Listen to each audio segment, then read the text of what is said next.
আসসালামু আলাইকুম viewers, bcsstudy.com YouTube channel থেকে সবাইকে স্বাগতম।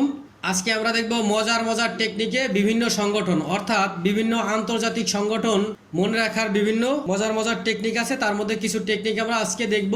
তো চলুন শুরু করা যাক। তার আগে যারা এখনো আমাদের চ্যানেলটি সাবস্ক্রাইব করেনি তারা অবশ্যই চ্যানেলটি সাবস্ক্রাইব করে নিন এবং পাশে থাকা বেল বাটনটি বাজিয়ে রাখুন পরবর্তী ভিডিও সবার আগে পেতে। প্রথমেই D8 বা ডেভেলপিং 8 ভুক্ত দেশসমূহ, আমরা জানি D8 নামক একটি ইন্টারন্যাশনাল অর্গানাইজেশন আছে এবং সেখানে কিছু দেশ তাদের সদস্য আছে যেটা ডেভেলপিং কান্ট্রি।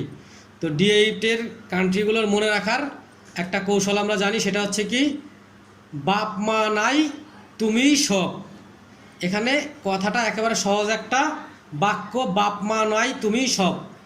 বাপ মা নাই তুমি সব অর্থাৎ এতিম সালার বাপ মা নাই সে নিজেই সব, বা এতিম মেয়ের বাপ মা নাই সে নিজেই সব।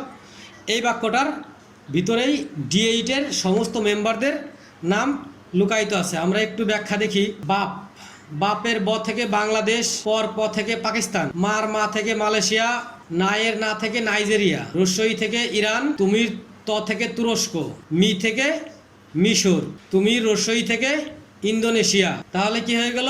বাপ মা নাই তুমি সব, শুধু বাকি থাকলো সব। তার মানে বাপ মা নাই এর এখানে Bangladesh, Pakistan, Malaysia, Nigeria, Iran, তুরস্ক, মিশর, ইন্দোনেশিয়া। সুতরাং D8-এর যে 8টি সদস্য, বাপ মা নাই তুমি সব, এই একটা কথা মনে রাখলে এই 8টি সদস্য নাম মনে রাখা সম্ভব। এরপর আছে সার্ক, আমাদের এই এশিয়ার একটা অন্যতম সংগঠন যেটার উদ্যোক্তা ছিল বাংলাদেশ।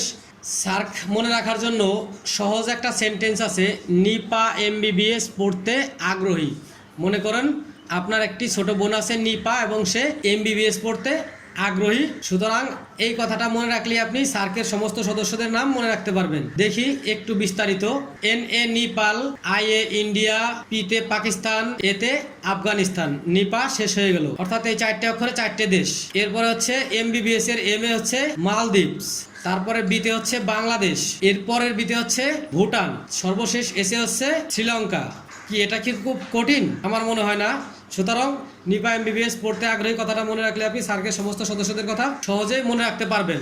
এরপর হচ্ছে G7 ভুক্ত দেশসমূহ। G7 হচ্ছে গ্রুপ 7 একটি ইন্টারন্যাশনাল অর্গানাইজেশন। এখানে কোন কোন দেশ সদস্য আছে সেটার জন্য একটা শর্টকাট আছে, আমরা দেখি। শর্টকাট হচ্ছে জার্মানির কানা রাজা জুজুই ফ্রাই খায়। মনে করি জার্মানিতে একজন রাজা ছিল কানা এবং তার নাম ছিল জুজু, তিনি ফ্রাই খায়। জার্মানির কানা রাজা জুজু ফ্রাই খায়।